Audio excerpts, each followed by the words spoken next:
Las I5 que no llegan.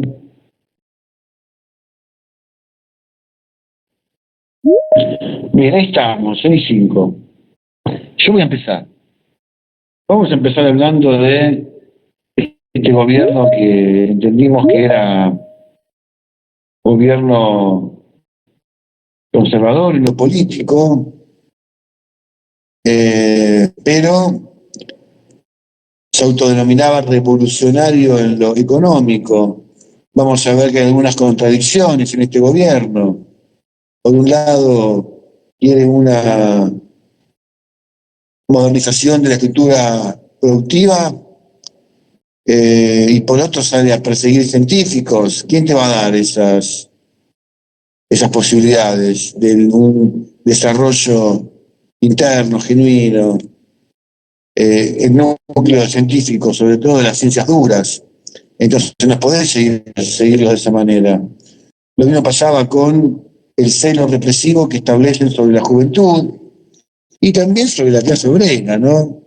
La clase obrera acá juega quiero decir, los sindicatos, tienen una postura medio ambivalente. El primero que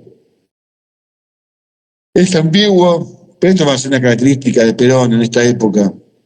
El primero que es ambiguo con este golpe es Perón. Cuando le preguntan a Perón, che, ¿qué pensás? Que acá hay uno, no le hablaban así, digo, general, ¿usted qué piensa con este golpe de Estado dentro del país? Bueno, y el tipo dice una frase que, bueno, después quedó como cierta, hay que ver si es cierta, hay que desencillar hasta que aclare. Ustedes saben que eso es una metáfora del campo, ¿no? ¿Qué significa desencillar hasta que aclare? Si ustedes van a caballo por el campo y no van a querer ir de noche, porque no van a saber dónde pisa el caballo, no van a ver nada. En el campo no hay luminarias, no hay sistemas de iluminación nocturnos, y es probable que el caballo pise una vizcachera y se manque. Bueno, entonces era un dicho que decía, bueno, tengamos paciencia, veamos qué pasa, esperemos que aclare y ahí vemos, ¿no? En los nubarrones no se puede ver nada. Entonces querían ver para dónde salía este gobierno. Y bueno, tiene una actitud ambivalente también el gobierno frente al movimiento obrero. Por un lado, obviamente que va a cuestionar y a reprimir todo intento de huelga, pero por otro, va a intentar acercarse al movimiento obrero, por ejemplo, dándoles la, el, este, el control de las zonas sociales. Esta era una masa de capitales inmensa. Imagínense lo que es una porción del salario de todos los trabajadores afiliados o no afiliados, para sostener el funcionamiento del servicio de salud, que lo empiezan a dar las clínicas, los consultorios gremiales. Y eso es hasta el día de hoy. Siempre hay una pelea en torno a eso. Que cuánto se queda el Estado, cuánto más deja el Estado de margen para el financiamiento de la salud. Todo esto es siempre problemático. Y Ondanía se lo da todo al movimiento sindical, con lo cual trataba de comprar cierta complicidad en las medidas que se van a tomar. Las primeras épocas del gobierno de Ondanía, los primeros 6 meses, son, como les digo, ambiguas, con mensajes contradictorios. Tiene un ministro de Economía, se llama Salimey, que no entiende mucho de economía y toma medidas erráticas. El problema es la inflación y el agotamiento del ciclo de crecimiento que se había inaugurado con el gobierno de Ilia,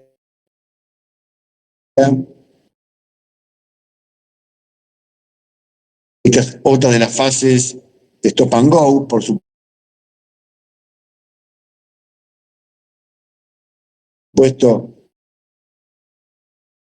muchísimo más leves que lo que fue la crisis del año 62. Y para que tengan en claro, hay una suerte de descontrolado. Ustedes saben que los sectores más poderosos de la economía siempre esperan que los gobiernos tengan un plan que tenga coherencia, un plan que les permita pensar que la garantía, la seguridad jurídica, el máximo provecho de sus inversiones va a ser posible. Nadie se tira un piletazo, nadie mete un peso o un dólar en este caso en un gobierno que no saben si tiene alguna, no digo legitimidad porque es una dictadura, pero si no tiene alguna coherencia en sus directrices, ¿no? En sus estrategias, si no tiene controlado el proceso social, que era lo que aspiraba el gobierno de Onganía, ¿no? A base de represión. Entonces, eh, al principio hay cierta, como les dije, ambigüedad, cierta contradicción en los mensajes del gobierno. El ex ministro de Economía, el anterior ministro Salimey, que renuncia, no alcanza a establecer un plan creíble y aparece ya un hombre del riñón del poder económico, un hombre con muchos vínculos con Norteamérica, financieros, industriales, con los centros de financiamiento internacional, como el FMI, que es Krieger Ballena, un hombre que ha trabajado mucho tiempo de su vida en directorios de compañías norteamericanas. Entonces, esto fue como decirles al poder económico, miren, les pongo a este hombre, que es uno de ustedes, para que confíen que nosotros vamos a hacer un plan económico que los va a favorecer. Entonces, Krieger Ballena hace un proyecto primero antiinflacionario, que es el problema, y después una serie de cambios, la estructura económica argentina, pensados para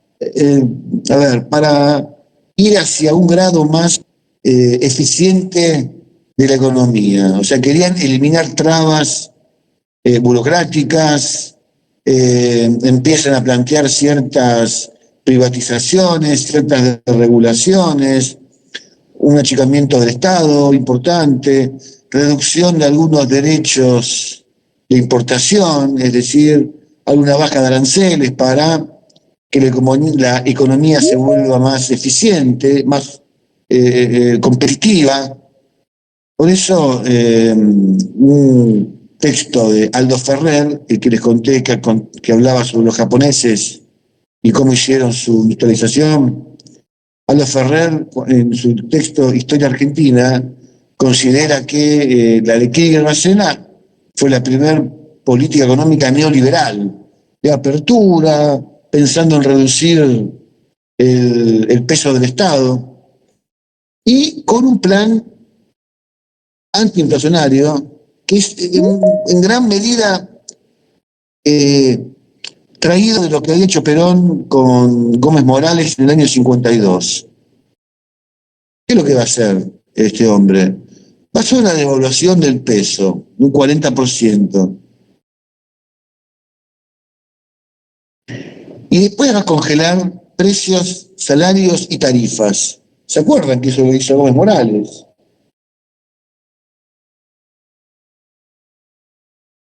Esto iba a ser 2 años.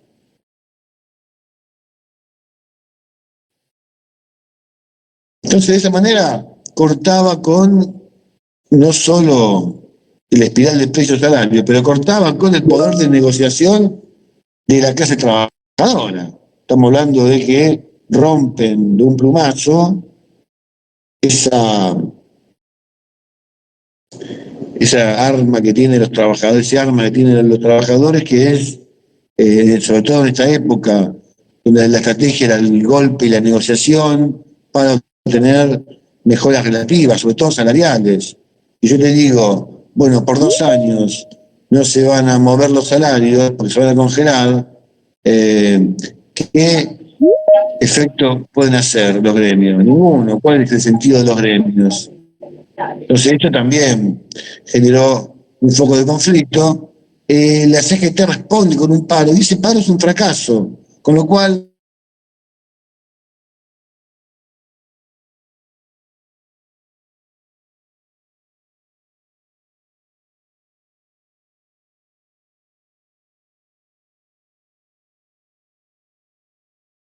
Está muteado, profe. Disculpe, claro, ¿alguien Profe. escucha al profe? Profe. Creo que está muteado. ahora, Ahí te escucho. ahora, bien, gracias por avisar. Vayan avisando esto, ¿eh? Si yo dejo de hablar es porque se muteó. En general, ustedes me conocen a mí. Yo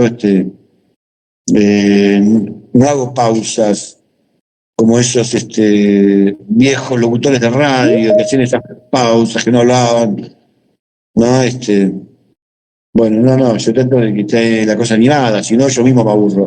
Bueno, entonces, ¿qué decía el Poder Económico? Ve que hay ahora hay un plan, a diferencia del el año 66, estamos en el 67, ahora sí hay un plan de estabilización,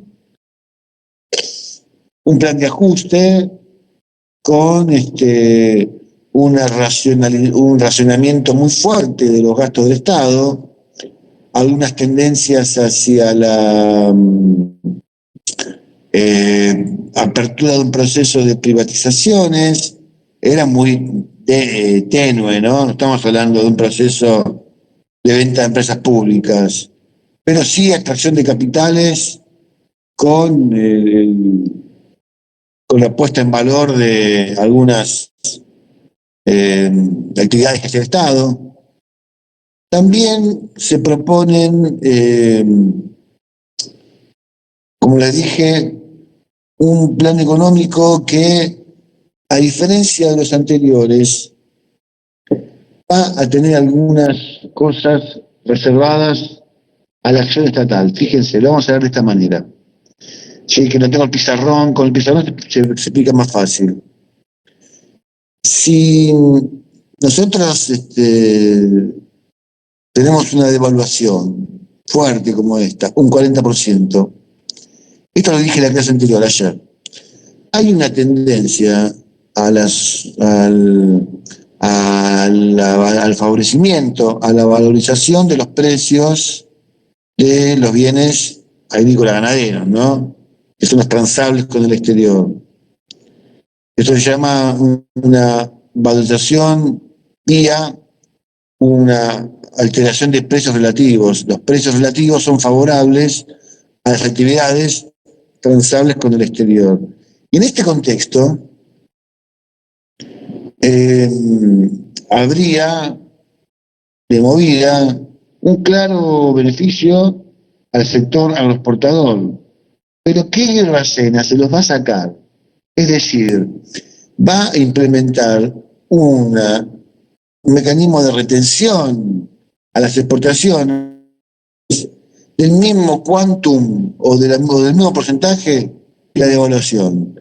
Es decir, al devaluar favorece a los exportadores, pero establece un porcentaje con una quita de ese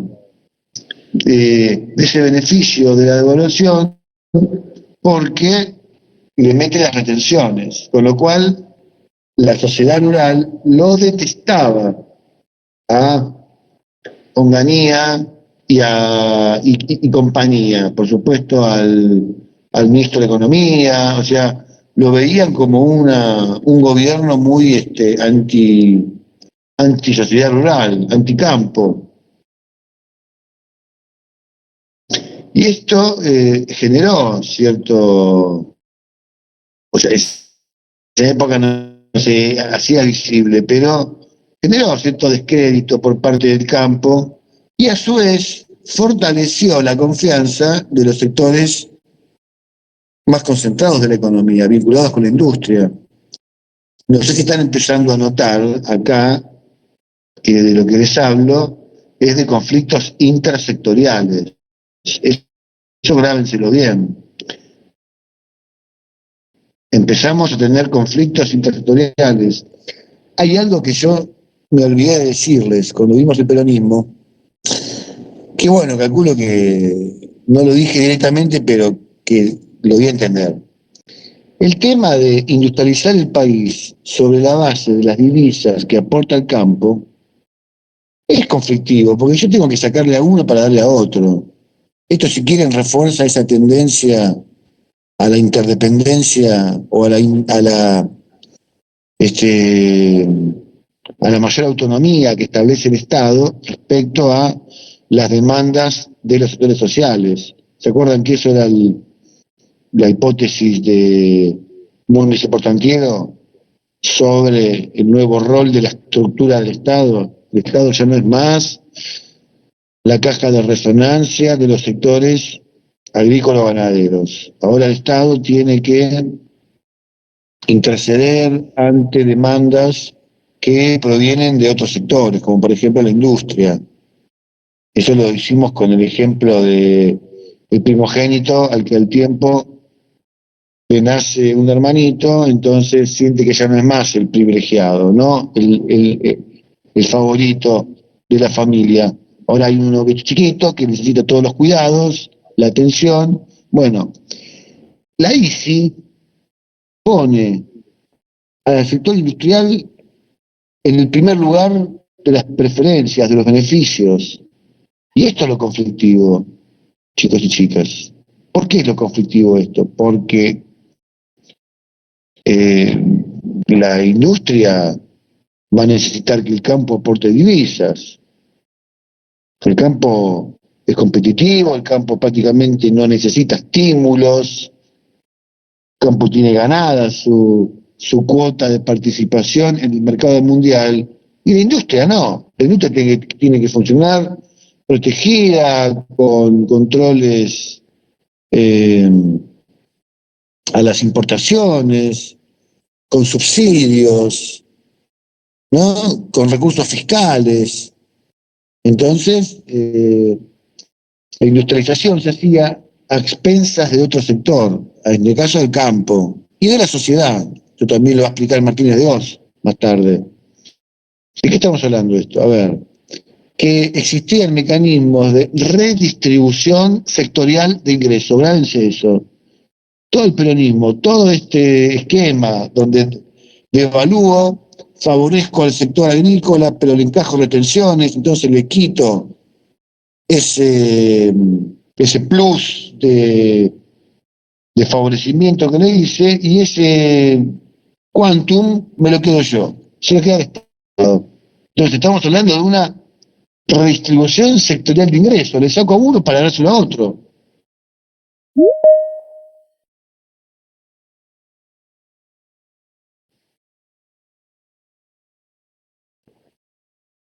Bien, entonces ahí tiene el dilema. Todos los que asumen un gobierno y devalúan, esto se viene escuchando desde siempre en Argentina, dicen una sola cosa, que esta es la última devaluación. En serio, ¿eh?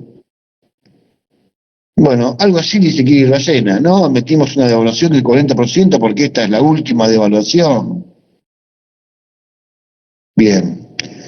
Entonces, ¿cómo compensa esto? Él va a decir, esto que es, tomamos el aporte del campo, va a servir para que el Estado tenga recursos fiscales y pueda iniciar obras de infraestructura que son claves, que demuestren al mundo que tenemos la voluntad de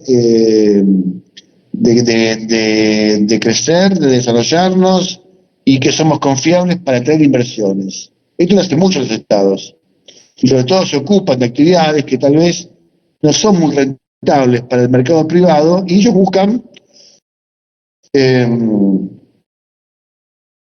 Estado en ese sentido, busca iniciarlas para generar una garantía de que va a haber continuidad en ese emprendimiento. No sé, por ejemplo, se ponen a hacer una, una industria de aluminio.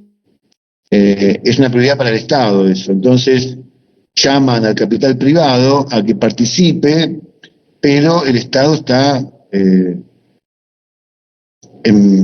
digamos, en permanente atención a ese proyecto, con lo cual me da garantías de que este proyecto va a tener continuidad. Esa sería la idea.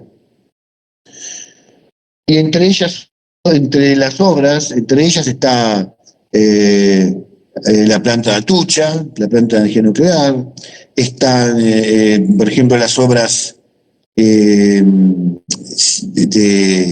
ingeniería de Zárate Brazo Largo, no sé si conocen, si alguna vez fueron a la zona norte, pasando, si fueron a San Pedro, por ejemplo, tuvieron que pasar por el puente, ¿qué es lo que se pasa por ahí, no? El puente Zárate Brazo Largo, es una obra de ingeniería formidable, se hizo para esta época, o el puente subfluvial, el túnel subfluvial que une las provincias de Entre Ríos y de Santa Fe.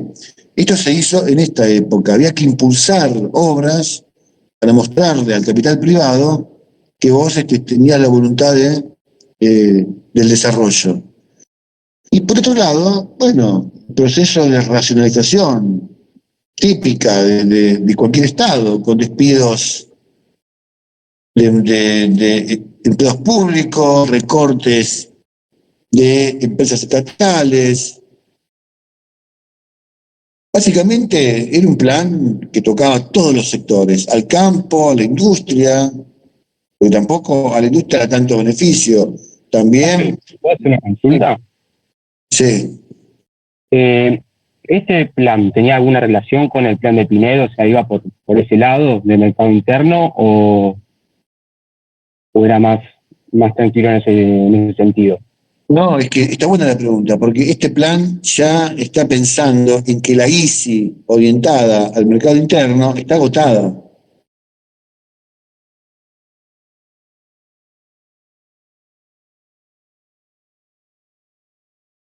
Orientada a la industria liviana está agotada. Onganía y Krieger Ballena advierten que la industrialización guiada por el mercado interno está agotada. Entonces es un escalón más, es un eslabón más. ¿Por qué pueden pensar en esto?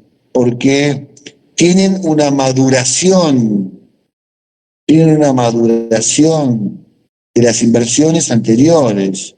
No es lo mismo la inversión hecha en los principios de los 60 que 7 años más tarde. Esa inversión ya generó alguna actividad asociada a ella. Por ejemplo, ahora muchas automotrices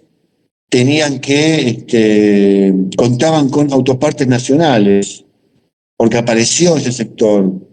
Ya estaba trabajando Somisa, que proveía de acero al mercado argentino. ¿Ven? Todas estas variables, tal vez en la época de Frondizi no estaban. Entonces, ¿por qué Kiri Racena puede pensar en un grado de industrialización más elevado, ¿no? Con menos protección, con menos vínculos y limitaciones del mercado interno, porque están pensando en exportar. No sé qué tan parecido es al de Pinedo, porque en general se instalaron industrias que en la época de Pinedo no existían, con lo cual no se puede pensar en que están buscando industrias naturales. Fíjate que están haciendo inversiones en energía nuclear, aluminio. Eso no es muy natural, ¿no? Eso requiere inversiones complejas. Bueno, entonces... No, más que nada, la pregunta iba porque lo de las obras públicas y eso, que lo habías comentado, dice que Pinedo habla mucho del tema de la construcción y eso para reactivar lo que es el mercado interno. Por eso más que nada, más por ahí va la pregunta. No sé si... No, pero esto no es más para el mercado interno. Estas son obras faraónicas, chicos, gigantescas, y muy localizadas, ¿no? No es, o sea, obviamente hay muchos planes de vivienda en la época porque daban las condiciones para hacerlo. Esto era muy normal en esta época, pero aquí estamos hablando de obras, fíjate, no necesariamente vinculadas a una urbe, a una ciudad. Hablamos de obras en medio del campo o bajo el río, ¿no? O una central atómica, o sea, lugares donde no hay gente prácticamente. ¿Se entiende? Son obras grandes de ingeniería para dotar a la Argentina de una infraestructura más moderna. Otra cosa que me olvidé decirles era la construcción de represas, también aparece en esta época como una prioridad para resolver la falta de energía eléctrica. Es decir, es un plan muy ambicioso, ¿no? Que tiene en mente una transformación importante de la economía argentina. Entonces, ¿qué va a pasar con este plan? Bueno, tiene un buen comienzo, ¿no? Porque la caída de la inflación es prácticamente inmediata y la respuesta del crecimiento del PBI también. Entonces vamos a tener 3 años, 2 años y medio, con un crecimiento importante, el año 67, 68, parte del 69. Pero bueno, esto no dejaba de ser un programa de ajuste, con lo cual hay crecimiento económico, pero en el contexto de un programa que va ajustando a muchos sectores, como dijimos. Y además hay otro problema. Tampoco es tan intenso el movimiento de capitales internacionales.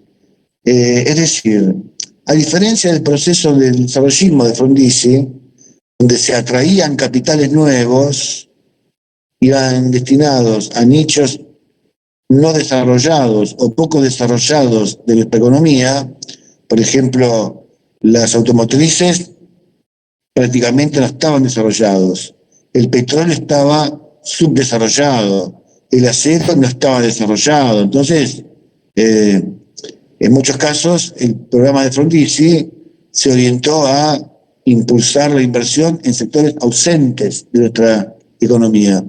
Este programa de Kirchner no va a tener ese efecto. ¿Saben que va a empezar a atraer este programa?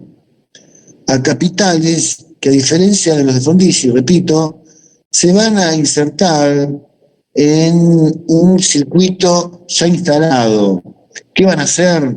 Dicho así rápidamente, van a empezar a comprar plantas, fábricas, establecimientos, se dice llave en mano, es decir, existentes. Llave en mano es, bueno, te doy la llave y ahora la vas a operar vos. Es la diferencia entre comprarse un departamento hecho, o una casa hecha, o un terreno. Digamos, ustedes no pueden vivir en un terreno. Y para que el terreno sea habitable, tienen que proveerle de servicios, tienen que construir tienen que edificar, tienen que nivelarlo, bueno, hay un montón de cosas. En cambio, si van a vivir en una casa, con la llave simplemente ingresan a la casa. Y esto genera una ola de repudios muy fuertes en esta época, muchas quejas, porque se compran plantas instaladas, prácticamente no se modifica nada lo que hay adentro, y se las obliga a trabajar bajo otros parámetros de, de productividad, otras legislaciones de trabajo, más orientadas a lo que se hace en el mundo, ¿no? Sin las cuestiones legales que establecen los convenios colectivos de los sindicatos. Ahora les voy a dar un ejemplo para que quede más claro esto. Es decir, todo este nuevo mundo de relaciones externas, en general tienden a desnacionalizar la economía. La economía pasa cada vez más al control de las empresas transnacionales. Y esto genera un montón de quejas con los sectores representativos del capital nacional, empresarios y sus voceros. Y en esto también entra a debatir el movimiento obrero. La preocupación era que se dejaban de lado los convenios colectivos típicos de los trabajadores sindicalizados para optarse por otros totalmente eh, inspirados en otra legislación laboral, con lo cual esto tarde o temprano iba a generar el repudio. Perdón, ¿esto era legal? Sí, legal es todo, ¿no? No es que estamos hablando de algo fuera de. Miren que no es que estamos hablando de algo fuera del convenio. Empieza a haber avanzadas sobre la legislación laboral.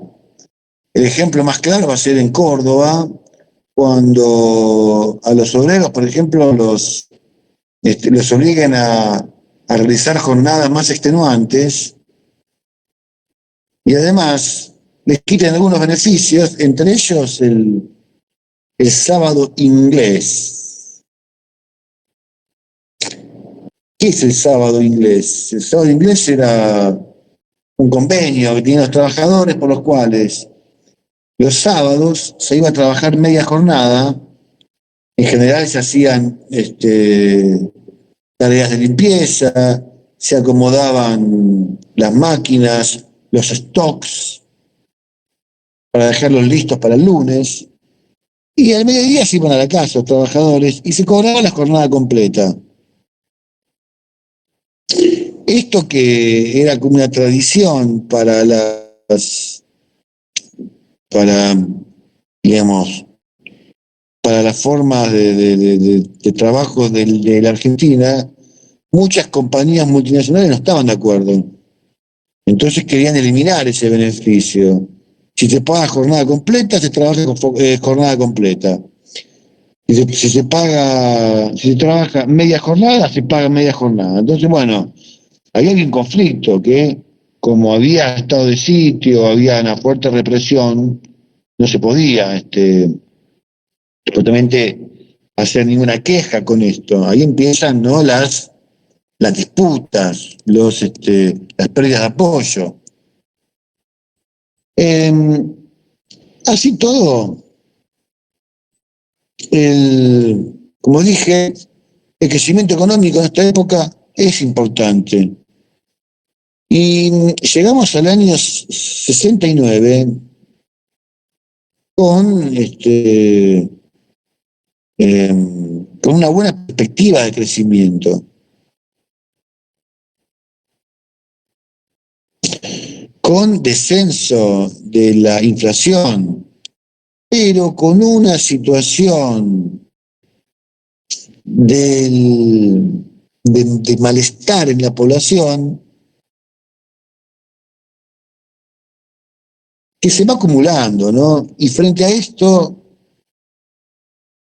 el efecto mariposa. No sé si vieron esa película, que tiene una frase que dice que el aleteo de una mariposa no sé, en un cantón de Indonesia,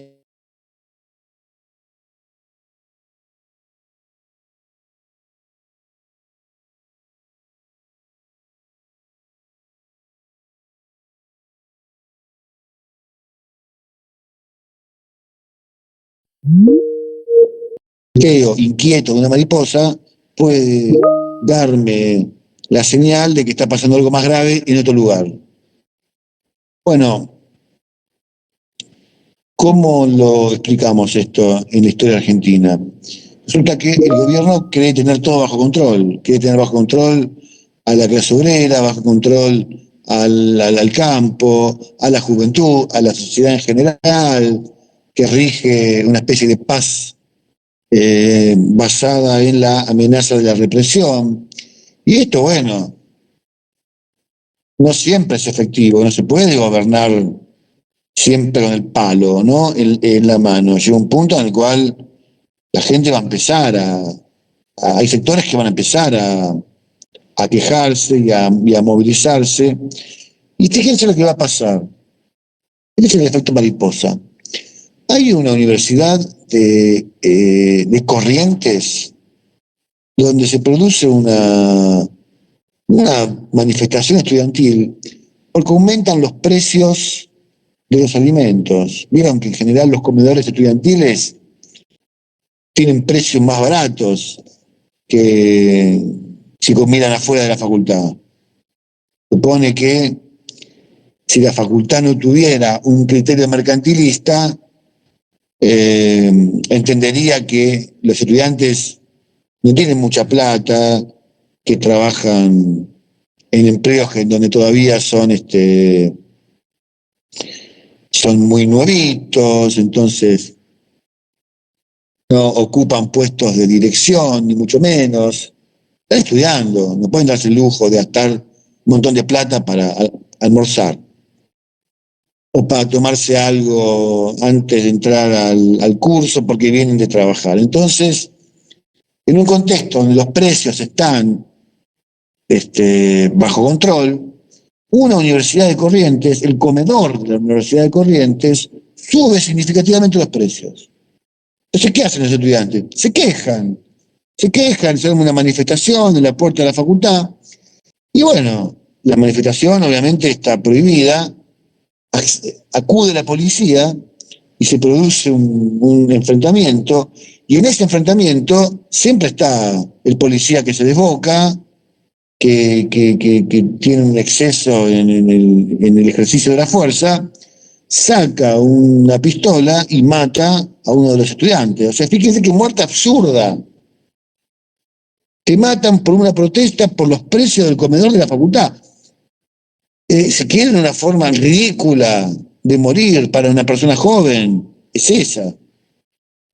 Bueno, esto genera una ola de repudios en todas las universidades del país, con toda razón. Y como que la sociedad va perdiendo el miedo a esto, y ahí se produce lo que después se va a convertir en la rebelión en Córdoba, el Cordobazo, 29 de mayo de 1969. Los obreros industriales cordobeses, que eran obreros distintos al resto del país, eran obreros más jóvenes, no atravesados necesariamente por las estructuras del sindicalismo más viejo, más asociadas al peronismo, que ya tenía 20 años, estamos hablando del año 67. Muchos obreros de Córdoba, de las inversiones que llegaron en la época de Frondizi, además eran estudiantes en la universidad, o eran sus hijos estudiantes en la Universidad de Córdoba, y a la lucha de los estudiantes, al repudio de los estudiantes, a la represión en Corrientes, se van a sumar los obreros cordobeses en repudio a la quita de muchos beneficios, de muchas arbitrariedades que se producían en los lugares de trabajo, como la quita del sábado inglés, como el incremento de la productividad, como la desaparición de beneficios tangibles que estaban establecidos en los convenios colectivos. Y ahí, bueno, se va a producir una manifestación que va a durar 3 días, que finalmente va a ser reprimida por la aparición de gendarmes y de fuerzas represivas de otras provincias, porque en Córdoba no solo las fuerzas policiales están desbordadas, sino que hay otro problema. cuando la policía va a reprimir la manifestación, y muchos policías se encuentran con el hijo manifestando, con el vecino, con el cuñado, con el hermano. Y entonces ahí empiezan autoacuartelamientos de la policía, empiezan un montón de cuestiones que hacen que la ciudad quede más o menos en un estado de guerra, donde los manifestantes tomaron en pocas horas todo el centro de Córdoba. Bien, y ahí se produce, esto dura 2 días. Y bueno, eh, se produce una rebelión que es reprimida por el ejército y que termina con la renuncia aquí. Esto fue un para el gobierno, porque se supone que Onganía tenía todo bajo control. Y como les vengo diciendo desde ayer, vos no podés ocultar que hay determinada inquietud, antipatía en la sociedad respecto a las medidas que estás tomando, al abuso represivo. Y en algún momento, de estas cosas de cortarle el pelo a los jóvenes, de entrar a las universidades y pegarle palazos a todo el mundo, incluidos los profesores, quitarles derechos a los trabajadores, eso genera un clima de malestar que explota por algún momento, por algún lado. En política nunca está nada escrito, ¿no? Siempre hay cierto dinamismo. Imagínense en esta época. Esto generó un quiebre en la Revolución Argentina porque se creó la idea, sobre todo entre los jóvenes, de que al gobierno y al ejército se los podía vencer en la lucha colectiva en las calles. Y esto fue como trágicamente, ¿no? Está bien, yo no quiero hablar de esta manera con el libro, con el diario de hace 60 bajo el brazo, pero de alguna manera esto inspiró o le dio fuerzas a los simpatizantes de la guerrilla a creer que había que acelerar ese proceso de lucha de las masas contra el ejército para la guerra popular y prolongada y la conquista del poder para el establecimiento del socialismo. Entonces, los hechos de Córdoba van a ser una muestra, si quieren, un poquito apresurada, digamos, poco confiable, pero una muestra de la época. Se puede soslayar esto. Donde las guerrillas crecen exponencialmente. O sea, nunca van a ser como las FARC de Colombia, ¿no? Porque siempre tuvieron un cariz urbano las guerrillas. Pero si bien no crecen la cantidad de hombres armados, hombres y mujeres, perdón, armados, eso no es, nunca pasó de ser muy poca gente realmente. Pero sí crece cierto consenso en la población, ahí está, en que la dictadura tenía que irse, ¿no? Bien. Con la salida de Kirchner Bacena, el proyecto económico del ministro se va desmoronando, ¿no? Y con la salida de Kirchner Bacena también hay salida de capitales. ¿Y esto qué es lo que debilita? Porque se pierde la confianza. Debilita la balanza de pagos.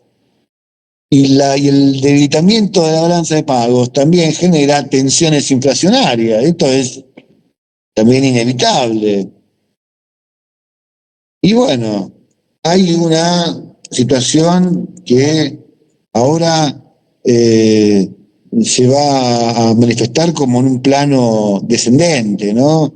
Se inclina la balanza, si quieren. Hasta el 69 toda la iniciativa estaba en manos del gobierno. La Revolución Argentina tenía muestras de fortaleza, de tener todo bajo control. Y ahora a Onganía poco menos que, digamos, se le reían en la cara, ¿no? No lograba sostener la autoridad que había impuesto al principio de su gobierno. Y ahí tenemos los conflictos que van a ser cada vez más, más, más seguidos, ¿no? Los ataques de la guerrilla, hasta que se produce un año más tarde el Cordobazo, el secuestro de Aramburu por un grupo que se da a conocer con ese hecho, que son los montoneros, que después va a ser la guerrilla más popular y más numerosa, vuelvo a decir, no numerosa en cantidad de gente armada, pero sí numerosa en cantidad de militantes, de simpatizantes, que van a secuestrar nada más y nada menos que Aramburu, que era uno de los responsables del golpe de Estado del 55, y que sonaba como la carta de recambio al régimen militar. Aramburu ya era un militar retirado y se veía a sí mismo como un político que podía reordenar el país sin necesidad de que haya un golpe de Estado. Entonces, los montoneros lo secuestran, hacen un juicio sumario, lo acusan de haber fusilado a obreros en el 55, de haber robado el cadáver de Evita, de ser responsable del bombardeo en la Plaza de Mayo, de ser responsable de la violación a la Constitución, dando un golpe de Estado a un gobierno legítimo. Y Aramburu, bueno, explica por qué lo hizo, se declara culpable de todo eso, se declara más que culpable, responsable, y lo ejecutan, lo matan. Este fue un golpe político tan fuerte porque lo secuestran el día del ejército. O sea, los montoneros no tenían, eran chicos, jóvenes. Se visten de militares y lo van a buscar, haciéndole creer que lo van a llevar a un acto por el día del ejército, 29 de mayo. Otra cosa que no les dije, el 29 de mayo es el día del ejército y ese día fue Cordobazo.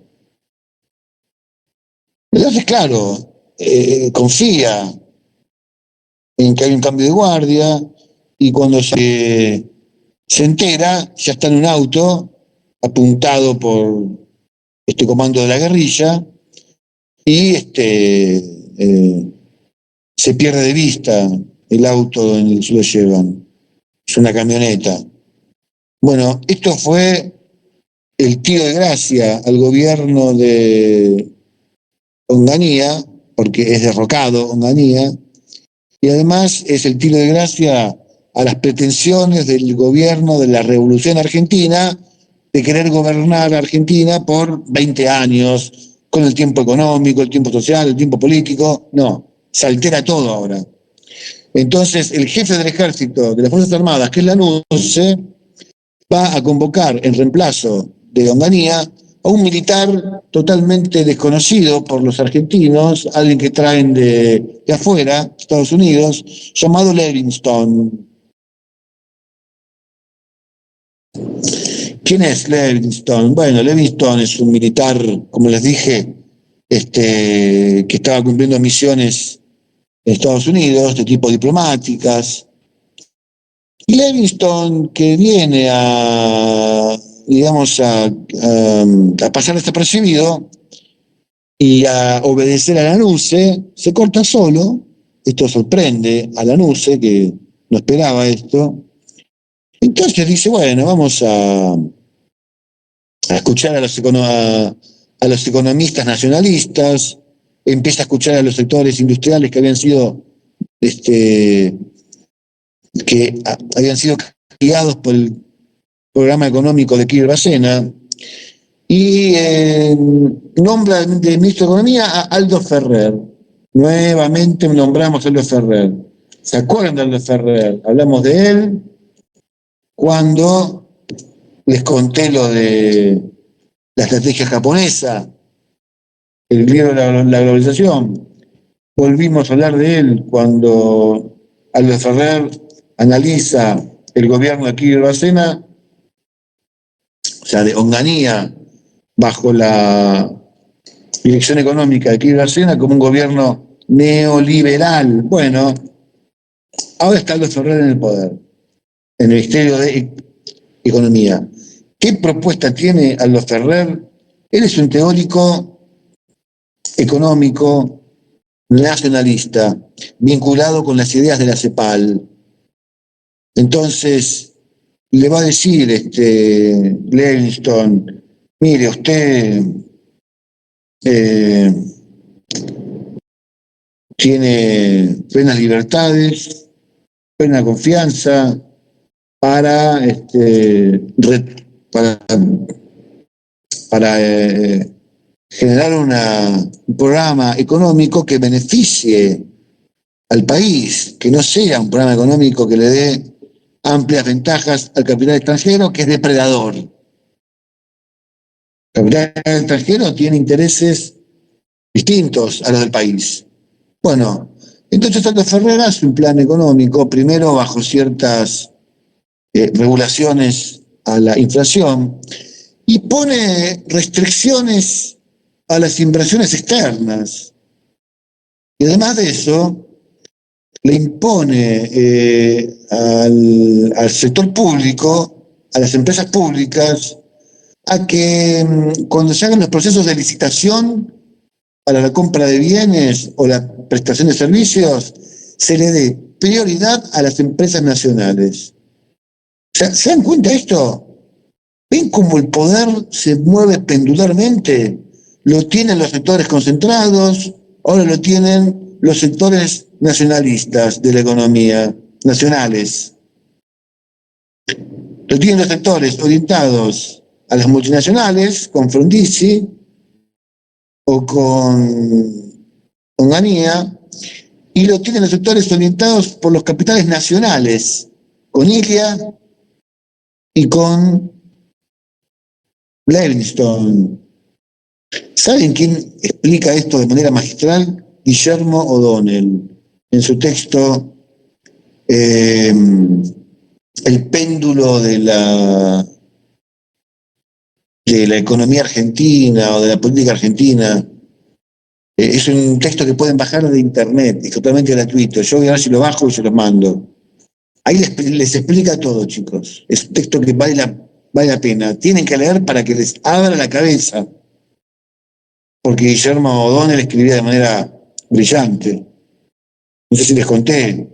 Sí, les conté. Guillermo O'Donnell, cuando murió en el 2011, ese día se declaró el Día de la Ciencia Política Argentina. Un tipo brillante, un hombre de lo más lúcido. Era hermano de Pacho O'Donnell. ¿Vieron este hombre que está siempre en los medios, que es psiquiatra, que habla de historia? Bien, un hombre brillante. Bueno, ¿conocen a esa periodista María O'Donnell? Cada tanto sale, que discute con el presidente, bueno. Esa es la hija de Guillermo O'Donnell. Bueno, un tipo con una cabeza de esas. Bien, ¿qué va a pasar acá? Bueno, acá Ferrer tiene un montón de presiones, ¿no? Y su plan económico tiene un problema que es la inflación galopante. La inflación que avanza, que no genera mucha confianza, una estructura económica donde la inflación hace cada vez más ruido, ¿no?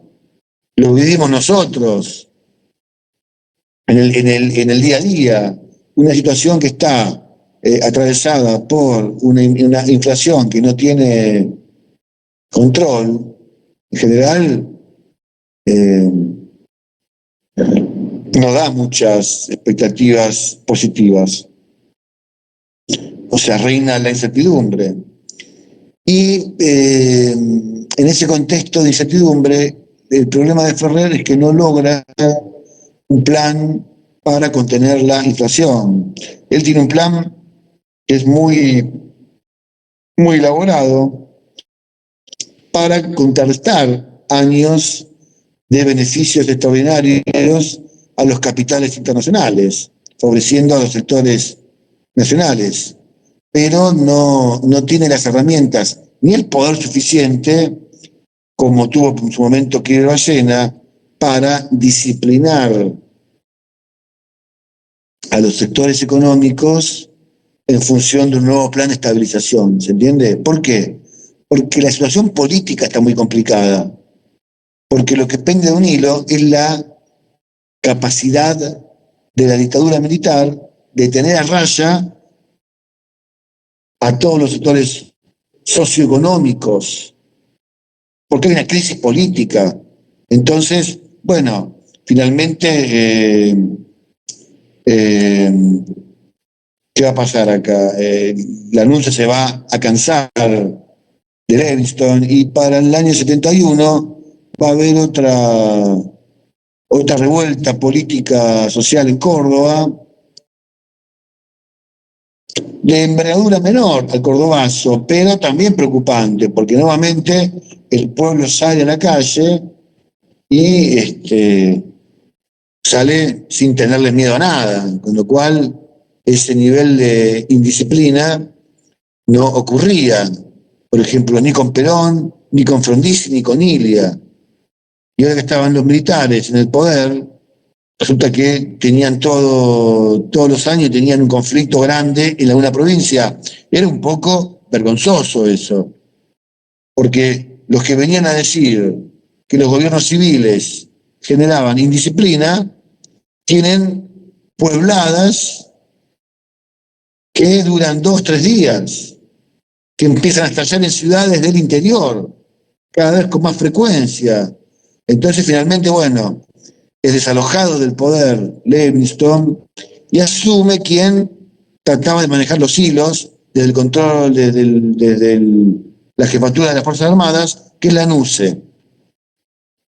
Y la NUCE, bueno, entiende que el ciclo de la Revolución Argentina está agotado, que hay que salir de una manera, que hay que volver a las, digamos, a las tradiciones democráticas, al orden constitucional, pero va a buscar una salida donde él se va a proponer como candidato a presidente. Entonces llama a las fuerzas políticas a que se haga un acuerdo, un gran acuerdo, y le pone así, Gran Acuerdo Nacional, GAN, G-A-N. El Gran Acuerdo Nacional termina siendo defenestrado por las fuerzas políticas.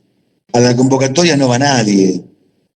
Van algunos partidos conservadores, el viejo PAN del siglo XIX, principio del siglo XX. O sea, no va nadie. Y ahí vuelve la actividad de los partidos políticos que desafían a la NUCE y llaman a la hora del pueblo. ¿Qué era la hora del pueblo? Bueno, una convocatoria a los partidos políticos, un consenso para hallar una salida que termine con años de control militar del Estado, ¿no? Del poder. Pues una convocatoria a que haya un régimen democrático, representativo, y no gobiernos democráticos a los cuales los militares los amenazan para que hagan las cosas como les parecen a ellos. Lo cual era comprensible. Vieron que a Frondizi le hacían los planteos, finalmente lo derrocan. A Ilia se cansan de la partidocracia, lo derrocan.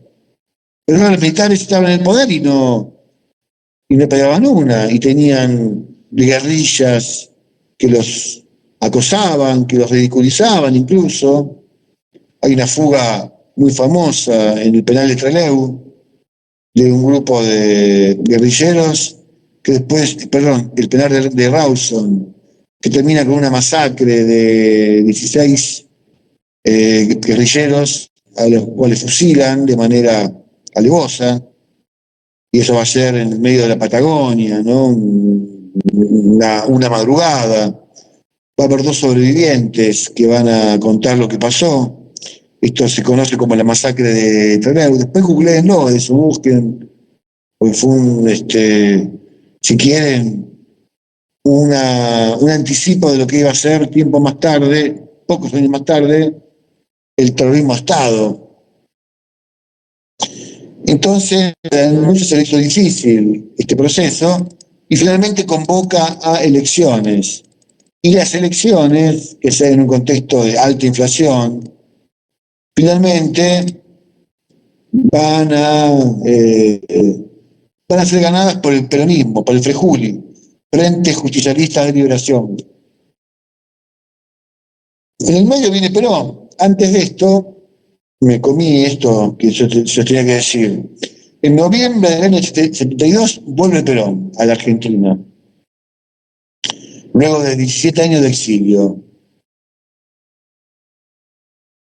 Y se queda un tiempo, ¿no? Y Perón viene distinto a lo que era en su etapa más juvenil. Es un Perón anciano, es un Perón que busca hablar con todos los sectores, se abraza con Balbín, que fue su gran enemigo político, y hace un juego ambiguo dentro del peronismo. Habla con la guerrilla, habla con los sectores gremiales, tradicionales, habla con la juventud peronista, habla con todos. A todos les dice más o menos que lo que hacen está bien. Es una cosa medio cuestionable, pero cosas que le dice a la JP. Si yo tuviera 20 años, estaría poniendo bombas, dice. Entonces, ¿qué van a hacer los jóvenes? Iban a poner bombas. Si el líder está diciendo eso, estos chicos y chicas es irresponsable. No van a poder cebar a un grupo de, sobre todo jóvenes, armados. Estamos hablando de que estás cebando a la barra brava de Defensa y Justicia, que bueno, son peligrosos, pero no van a tomar el poder, ¿está bien? Vos estás cebando una estructura político-militar orientada a la toma del poder. Y bueno, después va a haber problemas con esto. Ya vamos a llegar a eso. Lanús se había desafiado a Perón. Perón se cree el ajedrecista de la historia, pero está en España. Desde España todo el mundo tiene claro qué hacer. Entonces dice en una cena de camaradería, no le da el cuero para venir, dice. Entonces Perón, ¿qué hace? Vuelve, viene. Cuando vuelve, bueno, ahí se dirime prácticamente la convocatoria a las elecciones, el abrazo con Balbín, la aparición de los partidos políticos, se preparan para la competencia electoral, y Lanusse, bicho, muy bicho, establece una cláusula por la cual lo deja fuera de la competencia electoral a Perón, porque recurre a un inciso de la Constitución, o la modifican, que dice que si nadie que se quiere hacer candidato puede serlo si no tiene un año mínimo de permanencia en el país. Y Perón había venido hace unos meses, con lo cual lo dejó fuera de campaña. Pero Perón pone a Cámpora, de ahí viene la Cámpora, que es un hombre que había sido su jefe de la Cámara de Diputados, un hombre que era no muy un político muy lúcido, pero un político que se caracterizaba por su lealtad. Entonces, Cámpora se pone la campaña al hombro y el peronismo gana las elecciones con una enorme participación de la juventud. ¿Qué significa esto?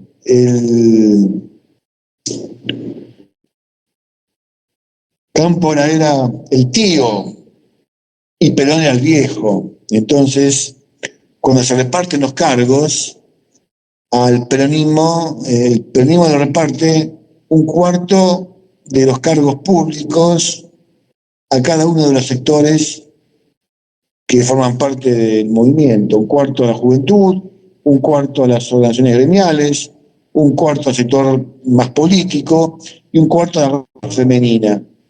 Así se reparte el poder. Y esto bajo la presidencia de Cámpora.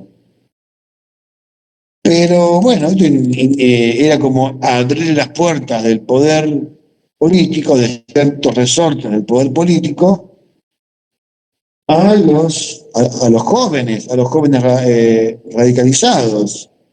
Y esto era una situación que inquietaba sobre todo a la CGT, a los sectores más tradicionales del peronismo, y no vinculados a las ideas socialistas, todo lo contrario.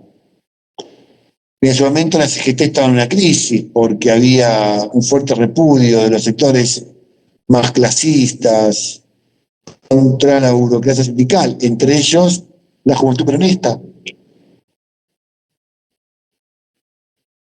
Incluso hay atentados de la guerrilla que, por ejemplo, le cuestan la vida al jefe anterior de la CGT, que era Augusto Timoteo Bandón, que era el hombre más poderoso, uno de los hombres más poderosos del país. Lo ejecutan ahí cerca de la Plaza 11, en la sede de la UOM, un grupo de guerrilleros llamados Descamisados, que después se va a unir a los montoneros. Entonces todas estas cosas eran una alarma para el sector gremial, porque decían que Perón se lo volvió loco. ¿Cómo va a dar tanto poder a estos amigos, defensores de la guerrilla, que quieren un país comunista? Bueno, esto es el preludio de un enfrentamiento fatal que va a haber en el peronismo, ¿no? Adelante. Bueno, Cámpora asume. Al mes y pico de la presidencia de Cámpora, exactamente 40 y pico de días, se produce el regreso de Perón al poder, y el regreso de Perón al poder está teñido de sangre.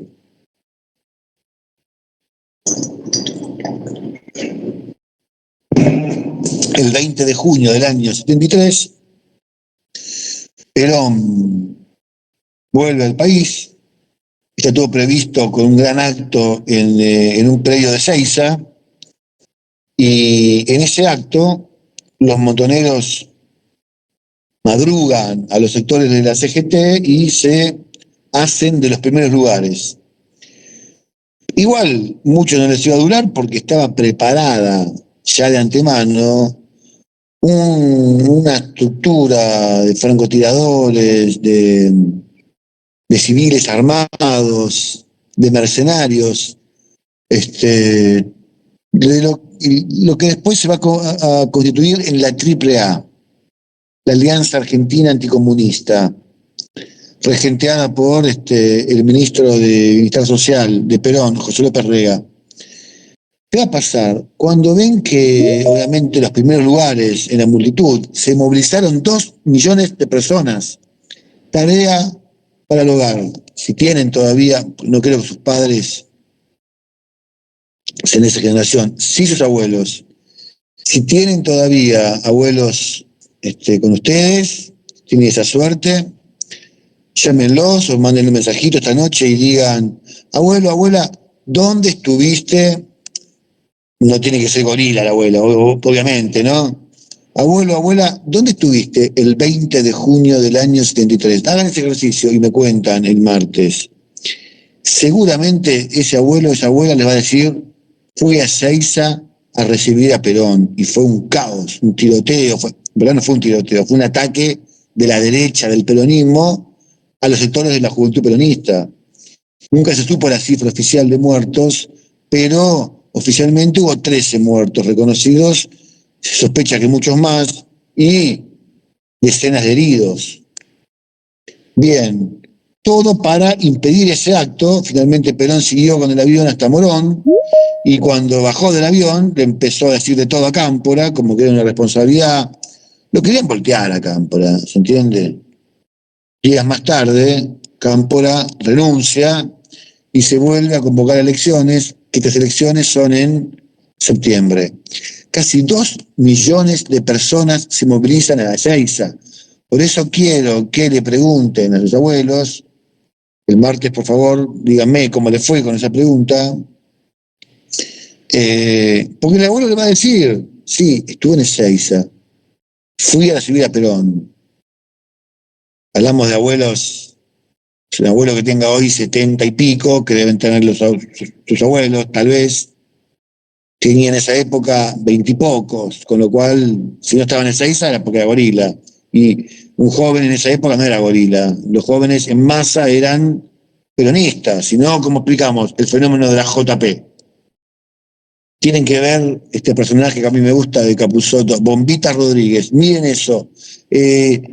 Hace muchas alusiones a eso. De hecho, Bombita es un montonero que hace películas pavas, pero con el espíritu rebelde, combativo, ¿no? Véanlo eso. Miren que yo siempre les digo, no, tenés al costadito de la hoja, ver, bueno, pongan ver en YouTube, Bombita Rodríguez, y ahí van a ver estas cosas. Hacen una parodia del juego ambiguo de Perón con la guerrilla, con la CGT, a todos les dice lo mismo, y claro, terminan confundidos y enfrentados, ¿no? Porque alrededor de esto hay muertes, hay sangre que corre, chicos. Esta es la responsabilidad de los poderosos. Ustedes saben que la otra vez estaba escuchando unas declaraciones de León Gieco. Me sorprendió. ¿Saben de que conocen el tema Solo le pido a Dios? Yo siempre creí que el tema Solo le pido a Dios era un tema contra la guerra, contra la dictadura, contra la guerra de Malvinas. Y solo le pido a Dios, esto dicho por León Gieco, es un tema donde reivindica a la juventud peronista y que fue traicionada por el mismo Perón, por el peronismo, sobre todo a partir de Ezeiza. O sea, los jóvenes esperan a Perón como si fuera un salvador y se organiza en torno a eso una masacre que queda impune. Por eso dice, si un traidor puede más que unos cuantos, que esos cuantos no lo olviden fácilmente, bueno, escuchen esta canción, es conocida, la cantaron un montón, no sé, Sosa, un montón. Bueno, escuchen, lávense un poquito la cabeza del reggaetón y del trap, un poquito nada más. No estoy en contra de eso porque a mí me encanta tocar instrumentos y todo eso, y no estoy en contra de la música en general, pero desagótense la cabeza de poquito menos de trap, poquito menos de reggaetón, y escuchen esas canciones y piensen a quién están dirigidas, por qué se hicieron. A mí me sorprendió, pensé que era una canción antibélica, y es una canción que está hablando de una guerra interna entre fuerzas del peronismo. Te juro, lo escuché este año eso. Bueno, ¿qué va a pasar acá? Se convoca nuevamente a elecciones y Perón va como candidato ahora, junto con su mujer, que es la vice. La fórmula, lógicamente, es Perón, Isabel Perón. Y gana las elecciones con el 62%. Miren lo que va a pasar.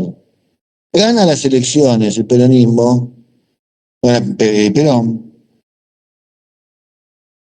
¿Y saben lo que ocurre? Los montoneros nunca lo asumieron esto, hasta el día de hoy.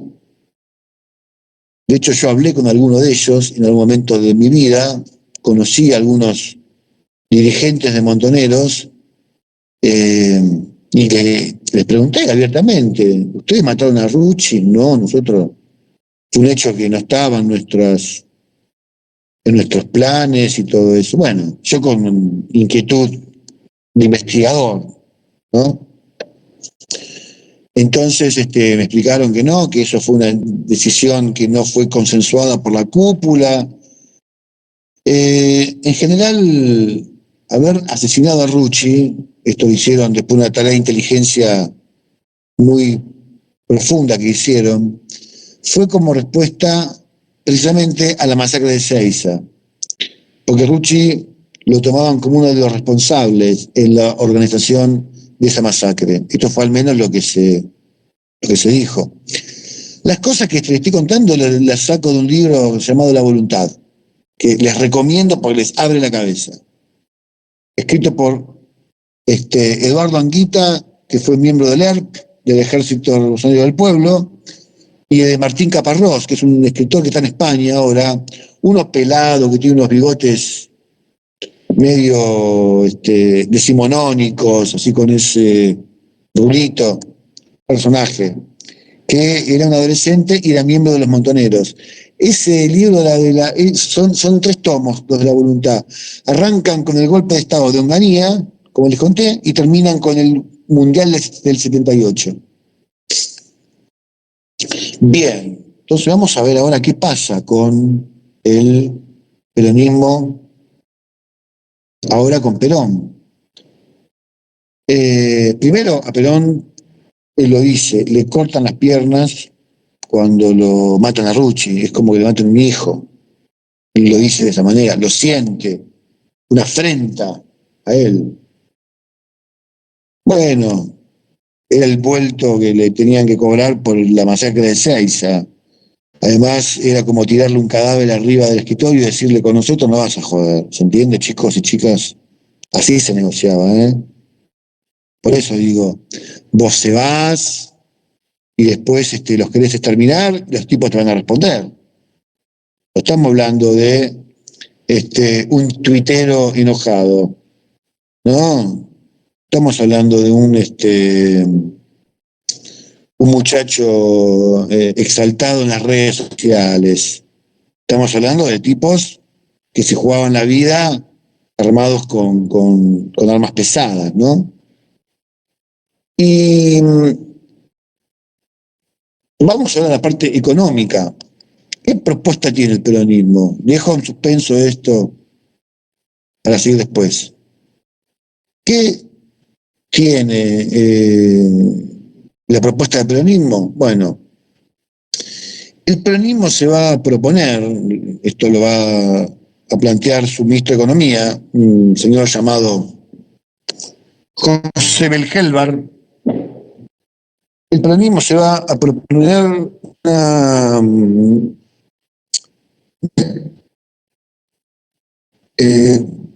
una especie de vuelta a los años felices del Perón, del viejo peronismo, pero lo va a hacer con medidas económicas que tal vez estaban ya fuera de época. Lo primero que van a plantear es la necesidad del control de la inflación. La inflación está, como les dije, desbocada desde la salida de Kirchner Bacena.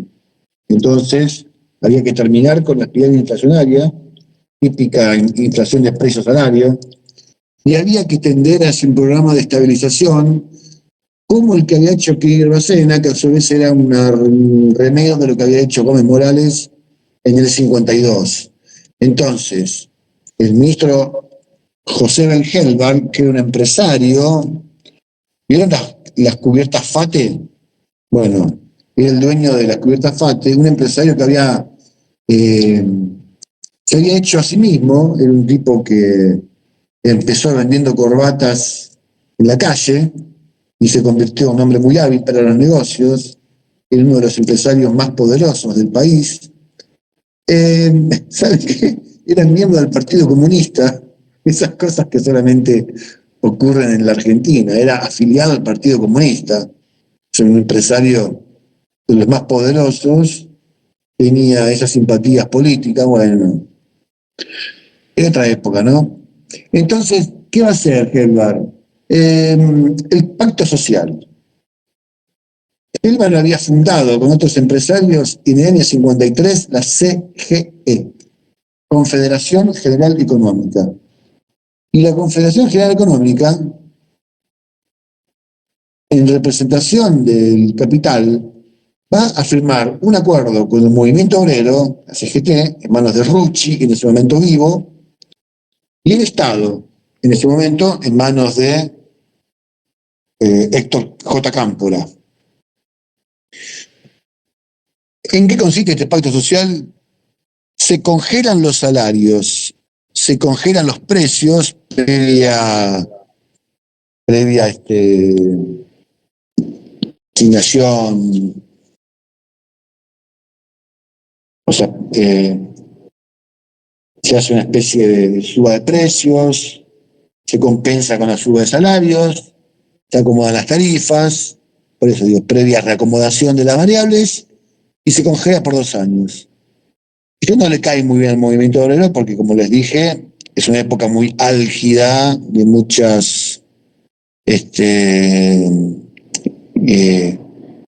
eh, muchas inquietudes, muchas presiones sectoriales, muchas críticas, sobre todo a la burocracia sindical.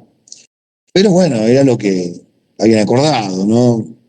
Esto de la lealtad a Perón implicaba que había que limitar las pretensiones salariales porque los precios no se iban a mover. Entonces estaba todo el mundo conforme, había que conformarse a esto. Bueno, las tarifas y por supuesto el tipo de cambio, todo queda fijo, congelado. A Helvar le decían el ministro cero, porque él quería llevar la inflación a cero. La principal preocupación era la inflación. Por eso este pacto social tripartito, Estado, empresarios, esta vez comandados por la CGE. La CGE era la organización que nucleaba a los empresarios pequeños y medianos, no al capital concentrado. La UIA acepta esto, es la organización que concentra o que aglutina a los empresarios más concentrados, y el movimiento obrero, la CGT. Bien, por supuesto, la JP, la guerrilla van a estar en contra del pacto social porque lo van a ver como una traición, como una entrega, como una negociación donde pierden los trabajadores, con lo cual no estaba todo tan calmo, ¿no? Bien. Y a todo esto se le da un enorme poder al ministro de Bienestar Social, eso lo vamos a hablar más el martes, un hombre muy oscuro al que le decían el brujo, José López Rega, un hombre que se había presentado en Madrid cuando Perón vivía ahí, para ofrecerse como mayordomo, empezó llevándole el café y los diarios a Perón y haciéndole la comida, y se terminó convirtiendo en el hombre de confianza de Perón, en su secretario privado, en su cancerbero, es decir, no podías hablar con Perón si previamente no hablabas con él. Bueno, ese hombre que practicaba la magia negra, por eso le decían el brujo, un hombre que tenía una fe esotérica, se convierte en el ministro, junto con Helvar, más poderoso del gabinete. De hecho, cuando se remueve a Cámpora del poder, entre los pocos que sobreviven están Helvar y él, ¿no? Helvar en representación del grupo de empresarios interesados en este gobierno, la alianza defensiva, les va a decir O'Donnell, alianza defensiva. Lean el texto de O'Donnell para ver por qué le dice así. Leanlo este texto, chicos, les va a ir la cabeza, en serio les digo. Y bueno, y López Rega. ¿Qué va a pasar acá? Perón se muere, ¿se entiende? Perón se muere a los 8 meses de asumir el poder. Prácticamente está la nada misma. Y el tiempo que está Perón en el poder se hace una mala sangre tremenda. ¿Por qué mala sangre? Porque el pacto social no está funcionando, porque hay huelgas en contra de la política salarial, porque la guerrilla no deja de actuar. En este caso, los montoneros hacen una tregua. Los montoneros se declaran peronistas, pero bueno, son socialistas, no quieren una revolución comunista. Los que siguen operando en contra del gobierno son los del Ejército Revolucionario del Pueblo, los que estaban comandados por Santucho, un guerrillero que se había formado en Cuba, que tenía un grado de convicción con lo que él pretendía, que era una guerra civil prolongada para la instauración del socialismo en la Argentina, una cosa muy, muy loca, chicos, muy loca. Yo cuando hablo de esto me pongo muy nervioso porque me cuesta creer que realmente creían que podían tomar el poder enfrentando a un Estado tan poderoso y unas Fuerzas Armadas tan presentes como las argentinas, ¿no? Que en verdad no se me ocurrió a mí esto que les digo. Esto lo saqué de un texto lo saco, digamos, estoy atravesado por ese texto. Por una cosa que leí de Bayer una vez, Osvaldo Bayer, el de la Patagonia Rebelde, un escritor, que contó una experiencia que él tuvo en Cuba, donde el Che Guevara citó a intelectuales de América Latina para contarles cómo venía el proceso que él pensaba desarrollar en América Latina, que era el de generar 1, 2, 3, 100 Vietnam. Quería impulsar la lucha guerrillera por América Latina para vencer al occidente capitalista, al imperio norteamericano, y así como los dinamitas lo estaban haciendo en su tierra contra los norteamericanos, también lo tenía que hacer América Latina para ser libre. Bueno, chicos, chicas, esto es una locura. Entonces, Osvaldo Bayer le pregunta a Che Guevara, pero comandante, en Argentina las Fuerzas Armadas no son las de Cuba. En Argentina las Fuerzas Armadas son fuerzas profesionales, están desperdigadas por todo el país, tienen un grado de convicción que no tenían las Fuerzas Armadas de Batista en el 59, cuando fueron derrocadas por la guerrilla cubana. Y además, hay otra cuestión, no solo con las Fuerzas Armadas, y acá, bueno, voy a decir algo que tal vez hiera algún sentimiento, estoy hablando de lo que decía Bayer, en la década de 60. Dice, y además, comandante, en la Argentina, la mayoría de la sociedad es fascista. Como, no van a acompañar ese proceso. Bueno, ya estoy contando lo que decía Bayer. Entonces dice que el Che Guevara ni lo miró y le dijo, son todos mercenarios, como diciendo, todos lo hacen por plata. En cuanto se les... O sea, no lo hacen por convicción. Y el guerrillero, el que lucha por la convicción, y esto lo decía Mao Zedong, y entonces es irreductible. Parte de razón tenía en lo de la convicción. Fíjense que tenemos una guerra, una más, en Oriente, ¿no? En Israel contra Palestina. Y uno dice, ¿qué posibilidades tienen los palestinos de luchar contra un ejército tan profesional, tan armado, tan entrenado como el israelí? Ninguna. Y sin embargo siguen luchando. Había un teórico de la guerra, von Clausewitz, muchos militares se inspiraron en sus escritos del siglo XIX son. Von Clausewitz decía que a un ejército se lo vence cuando se domina o cuando se vence su voluntad para luchar. Vos le podés quitar hasta la última pistola, hasta la última munición, pero si los tipos quieren seguir luchando, van a rearmarse y van a volver a luchar. Vos lo que tenés que quitarles es la voluntad de luchar. Y todas estas personas. Sí. Tengo una más, si puede ya como tomar la lista, porque aprovechamos que somos 90 ya. Ah, ¿quién está hablando? ¿Bárbara? Sí, soy yo. Gracias, Bárbara. Yo me enganché con esto, que bueno, voy... No quería vamos a ver. interrumpir, pero para ya No. tomar ahí. No. Tenés razón, Bárbara. ¿Cómo era la lista? Compartir, ¿no? No. ¿Cómo era esto? No tengo idea. Alguien que ayude. ¿Se acuerdan que alguien había dicho, Más, profe, ahí, o sea, arriba de todo que te aparece chat, gente, participar, tenías que poner más y no te aparecía la lista. ahí está, espera, más, y dice grabar y transcribir, configuración de efectos, idioma, voz, no, acá no está, acciones. Me parece que del mismo participante será. No, pero no tengo participantes. A ver, yo me acuerdo que he tocado compartir, me parece. O gente, pero Claro, puede ser compartir gente. era para otra cosa que no se logró.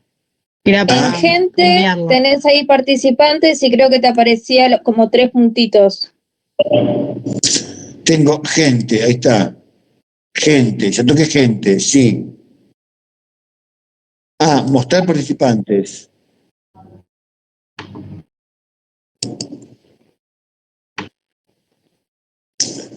Bueno.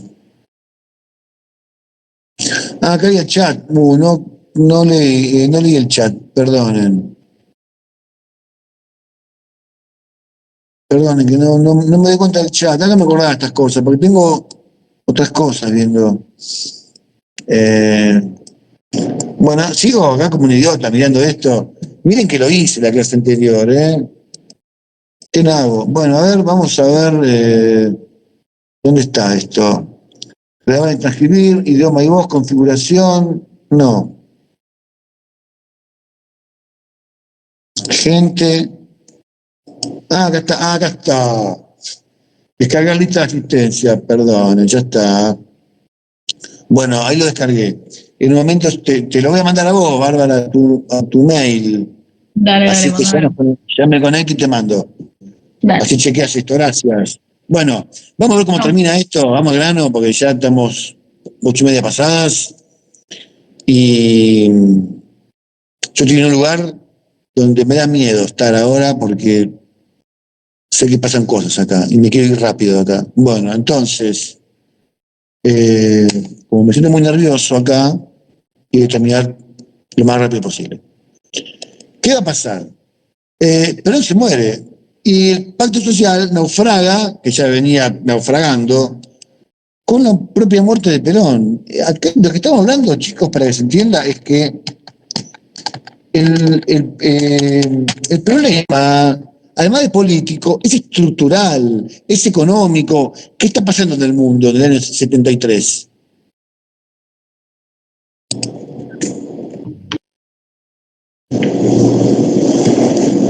¿Qué está pasando en el mundo en el año 73? La guerra de Vietnam.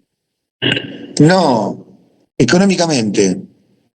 La crisis del petróleo, la crisis del petróleo.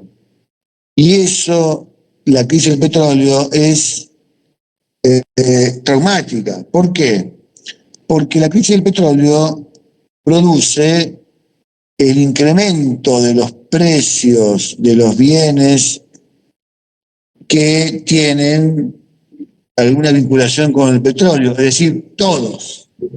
La OPEP reacciona, ahora que hablamos de Israel, a una guerra, a la guerra de Yom Kippur, subiendo los precios del petróleo, y esto va a generar una inflación desbocada a nivel mundial. ¿Qué estamos diciendo con esto? ¿Cómo hago para tener precios fijos si los insumos que consume la Argentina van a estar cada vez más caros? ¿Se entiende? Entonces, la crisis del petróleo termina generando un descalabro de un proyecto que tiene el gobierno de mantener los precios fijos, que de ahí no vamos a poder escaparnos. Porque ¿qué va a pasar ahí? Vamos a terminar con una situación de... a ver, ¿cómo lo puedo explicar esto para que se entienda? Vamos a terminar con una situación de precios que no van a reflejar la realidad. Es decir, va a haber una asimetría entre los precios, un factor exógeno, bien, Mónica, vamos a tener una asimetría entre precios relativos, entre precios fijos y los precios que tomamos como datos de la realidad. Además, por ejemplo, va a quedar retrasado el tipo de cambio, va a quedar retrasada la fijación de precios. La mayoría de los precios van a quedar retrasados, con lo cual todo esto va a generar una desestructuración económica. Y el gobierno, frente a esto, no va a tener un plan, no va a tener un plan sólido, sostenible.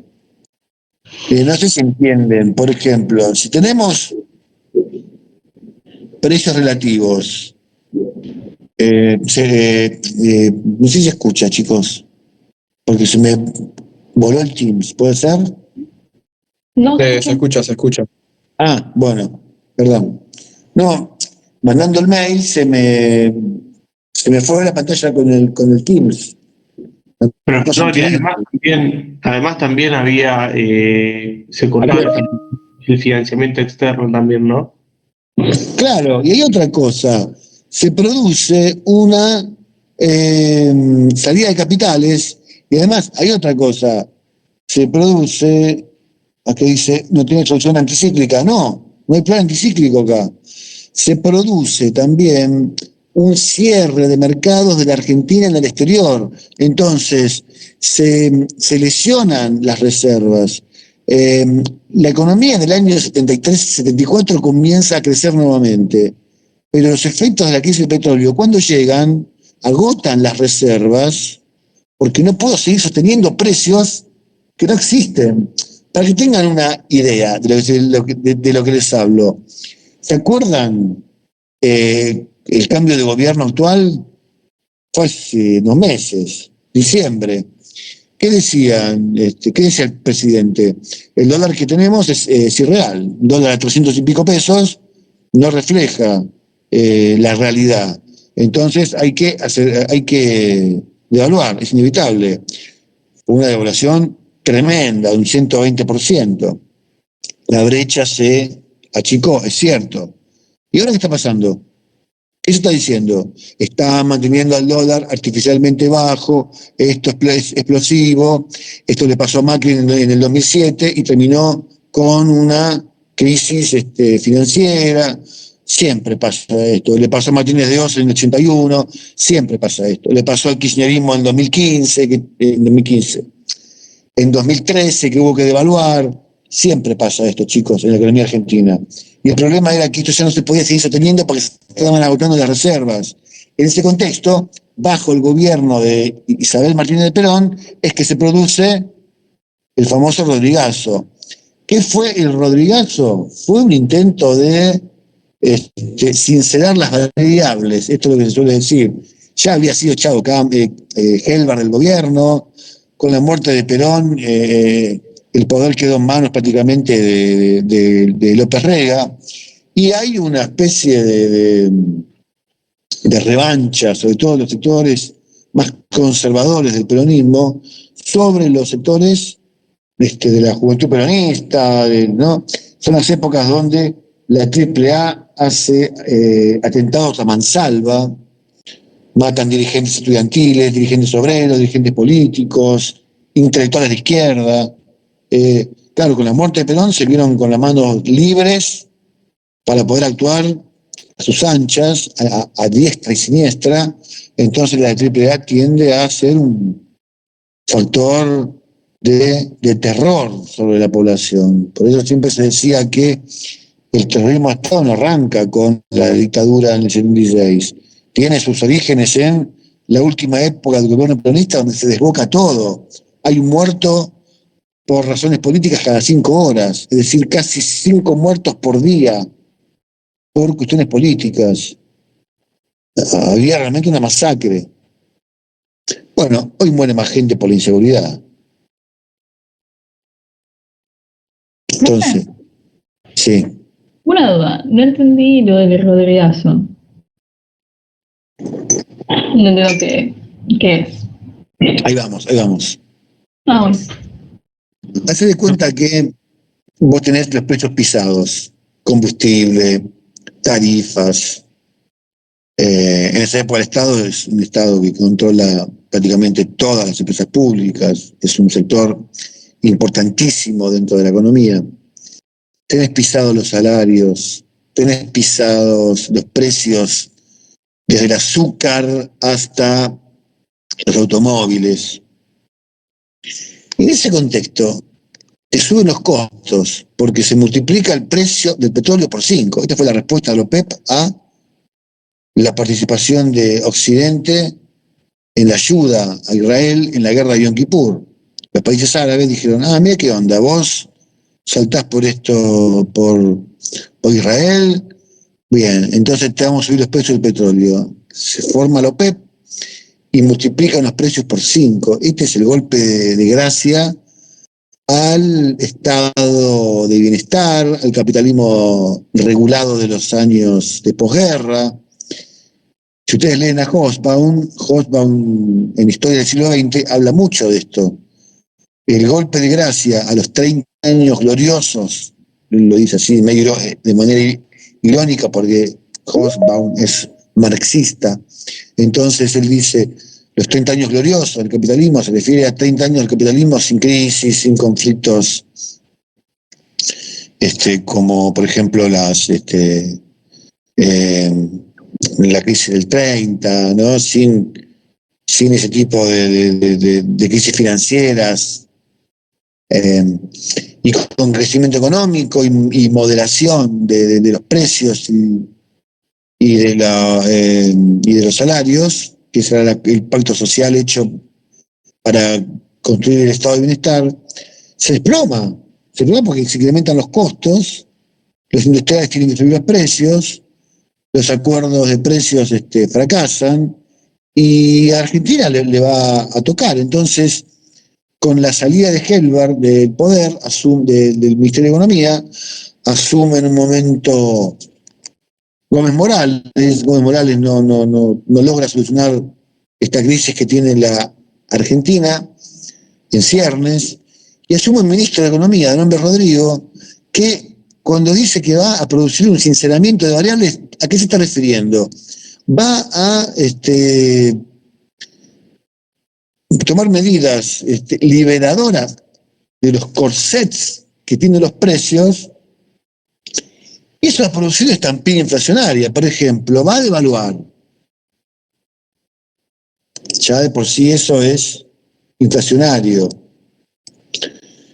Va a liberar algunos precios de tarifas, sobre todo los precios del petróleo. Precios de bienes en general, no los precios de alimentos. Es decir, va a romper con los acuerdos de precios. Por ejemplo, para darles una idea, la devaluación es del 100%.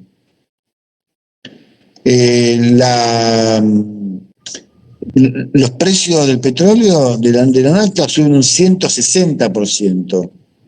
Las tarifas suben en el orden del 80%, ¿no? Entonces, ¿eso qué va a generar? Una estampilla inflacionaria. Y los salarios suben solamente un 40%. ¿Se entiende?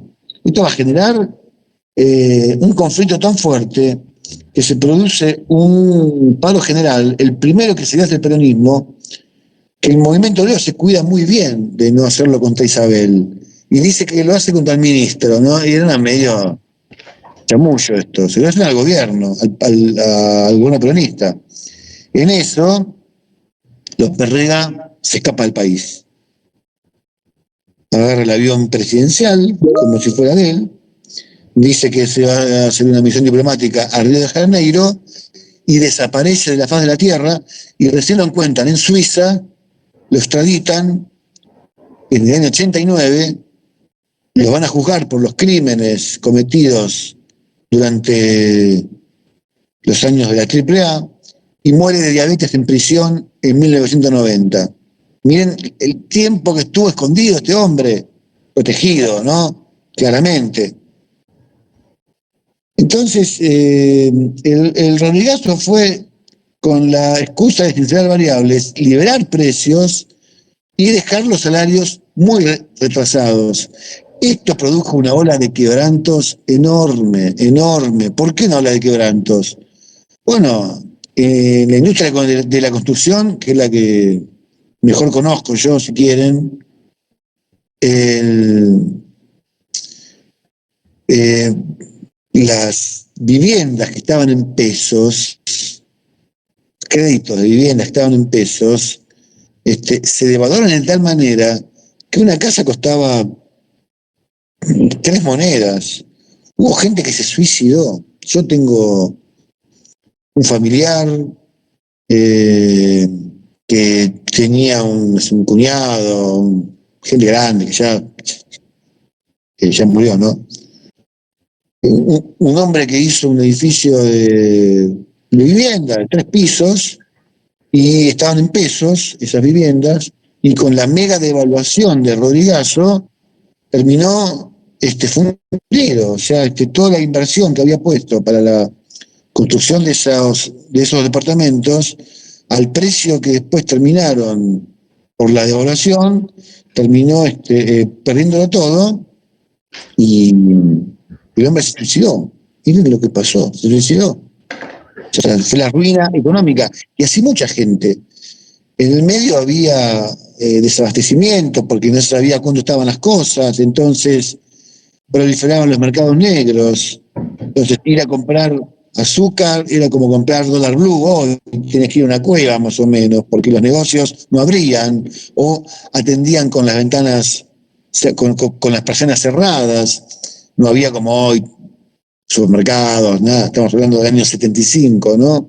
Bien, ¿cómo termina esto? Bueno, después del paro general, Rodrigo renuncia, los aumentos de salario ahora van al 160%, no al 40%, es decir, 4 veces más, y se produce lo que se conoce como la patria sindical.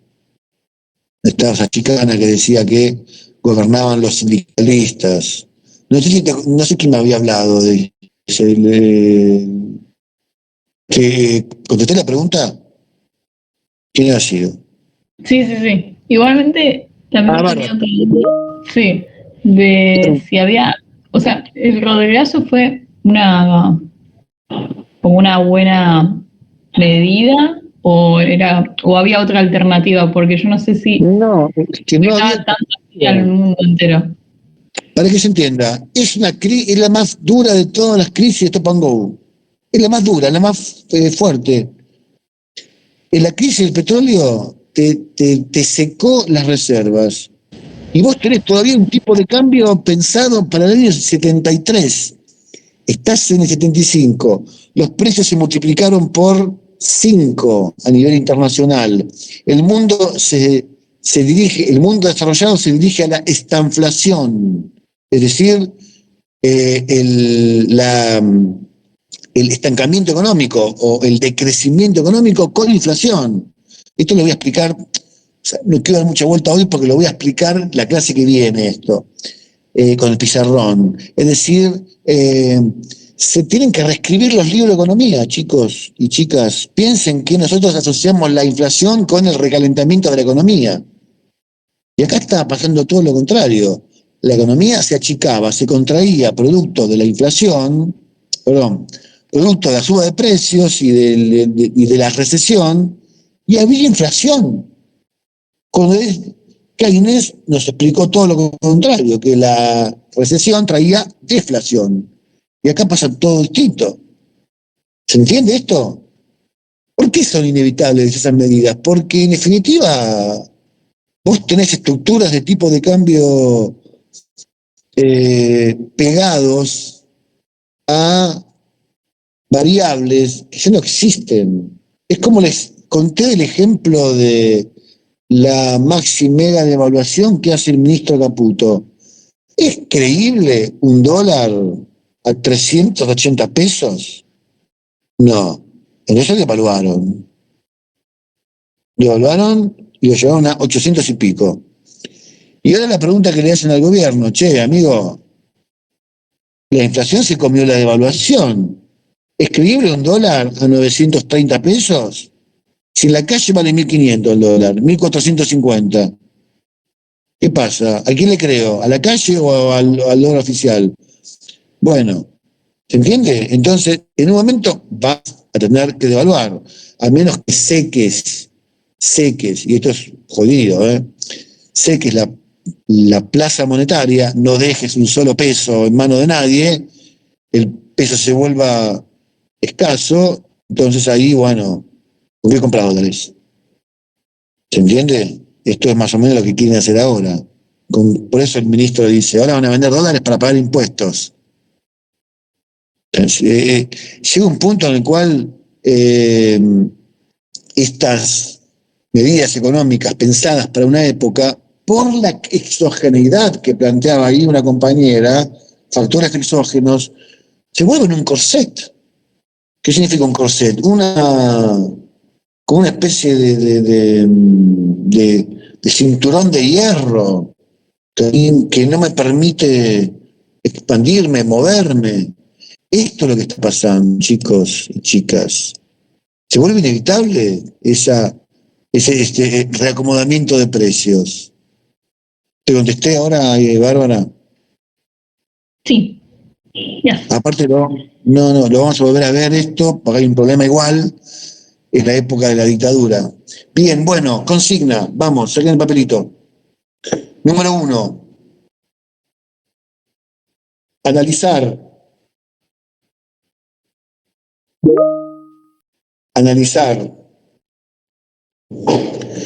la política económica que hizo Lourdes, ya la dio, creo, el martes. ¿Qué di?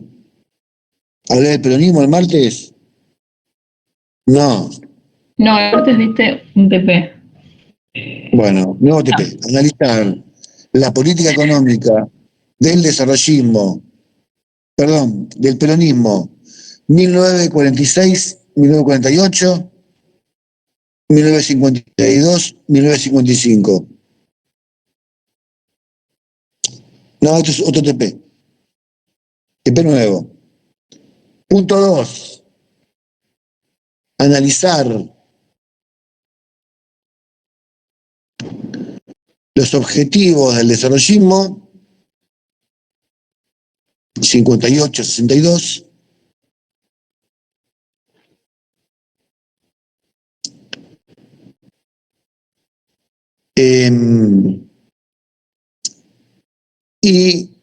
Dentro del desarrollismo, como punto B, analizar alcances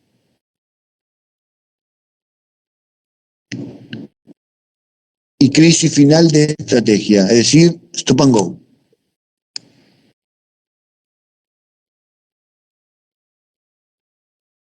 ¿Está bien? Bueno, este es el TP.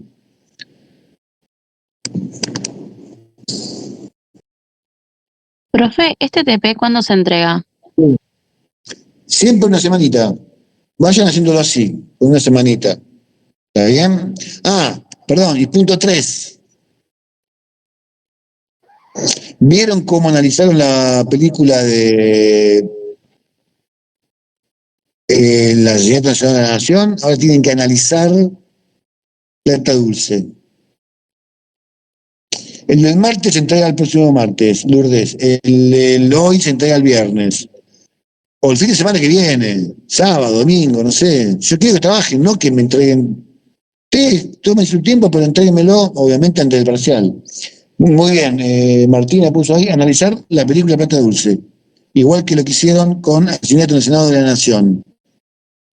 Plata Dulce lo pueden analizar de esta manera, tomar 5 escenas de la película y darme a entender los puntos principales de la película, ¿está bien? 5, 6, las que ustedes entiendan que pueden ir, porque es lo que es el eje para la política económica de Martínez de Oz, de la dictadura, esa película. Bueno, ¿alguna pregunta? muchachos y muchachas.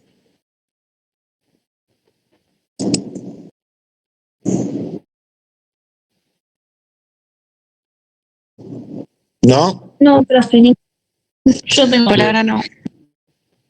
Bueno, Estuvo muy como esta hora fantasmal donde estoy, me voy a ir rápido, así que sí. una última duda. ¿Por qué, o si no la va a responder capaz en la clase, por qué no se ajusta el tipo de cambio de una manera gradual? Porque es un quilombo. Y en la Argentina sí. De eso lo vamos a ver la clase que viene.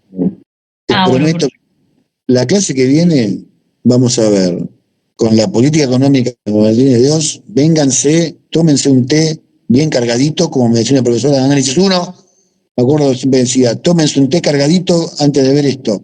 Bueno, porque vamos a ver algo muy, muy macroeconómico, medio complicadito, pero lo vamos a resolver. Y vamos a responder ese tipo de preguntas. ¿Por qué en la Argentina no se pueden hacer políticas de tipo de cambio tan flexibles, tan, si quieren, libres en muchos casos, ¿no? Bueno, en general siempre se hace... Perdón, ¿qué texto sería? ¿Eh? ¿Qué texto sería? Y sigan con Argentina desde 1946 y el texto de Colombo.